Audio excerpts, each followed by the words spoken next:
We certainly had quite an active Saturday, but we're going to wrap up the weekend with another active Sunday lined up as we head into tomorrow. For the time being, though, it's nice to see our last look from indigo sky outside of Seneca, Missouri. This is how it looked throughout the entire evening. Quiet skies and all the thankful for it, especially after the rounds of rain and thunderstorms that we saw this morning. And that did have an impact on temperatures, too. We dropped back. Quite a cold start yesterday morning, upper 30s into the lower 40s. Then we wasted no time warming back up to 72, give or take a degree or so across much of the region.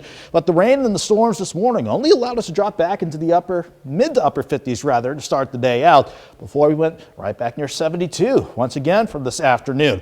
As Doug advertised the other night, once we hit 9, 10, 11 o'clock, the first signs of the thunderstorms came to life on the radar, and then everything just exploded right on top of us. So we had a few good waves of rain and thunderstorms this morning. Nothing severe, thankfully, but look at how much rain we got just from today alone. Almost an inch on the average wherever we saw the rain, but where you picked up the heavier amounts, pushing anywhere from 1 to almost 4 inches of rain. That did lead to some flash flood warnings, especially around the Joplin area throughout the course of the day, but that has temporarily subsided, but we are not done with the storm system just yet. And it wasn't just Joplin that saw kind of a chilly start this morning. Everybody did, upper 50s to lower 60s across the board at about the midnight hour. And certainly by 7 o'clock in the morning, still upper 50s to lower 60s. Then once we hit the afternoon, look at how fast some of us got, at least into the upper 60s near Stockton Lake, and upper 70s and lower 80s in our southwestern counties. That's because we had a warm front lift on through during the course of the day, and in fact, it's still working its way across the region right now, continuing to lift to the north. But that's setting us up for the cold front out west. It'll reorganize and head our way tomorrow. Couple that with a developing upper level low. Doesn't look impressive now, but it is getting its act together in northern Utah. That is setting us up for a potential severe thunderstorm setup as we go into Sunday. You can see the low to elevated threats, certainly more prevalent for areas east of 69, but we only have a 5-hour window of opportunity, if you want to call it that, for any stronger severe storms. 3 in the afternoon until 8 o'clock in the evening.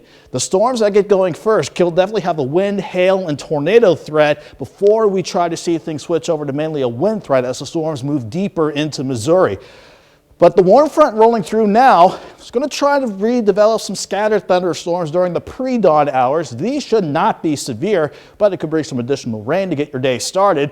Then we're going to start the afternoon out quiet with some peaks of sun turning out ahead of the approaching cold front. And you can see how by 3 o'clock, we're going to start to see that cold front come to life with developing thunderstorms out ahead of it. 66 in the morning, 75 by noon. Highs pushing up to 78 for many of us ahead of the cold front before we see the thunderstorms really increase in coverage and intensity by 5 o'clock. You can see how the future track wants the leading edge to the front to start working into Joplin and southwestern Missouri. By 7 or 8 o'clock, though, these storms will be out of here. So once we get past 8 o'clock tomorrow evening, we're going to see temperatures drop back into the mid 40s to start Monday out before we see highs back at least in the lower to middle 60s on Monday. In terms of rain, not much of a flooding threat here, but with the heaviest of the rain, can't rule out anywhere from 1/4 of an inch to maybe an inch of rainfall. Looking beyond tomorrow in the 7-day forecast, once we get past 78 tomorrow, 62 on Monday, we'll go 74 Tuesday. We'll watch for another system by the middle of the week, but that will keep us mild and certainly fall-like as we head toward the end of the week, Mike.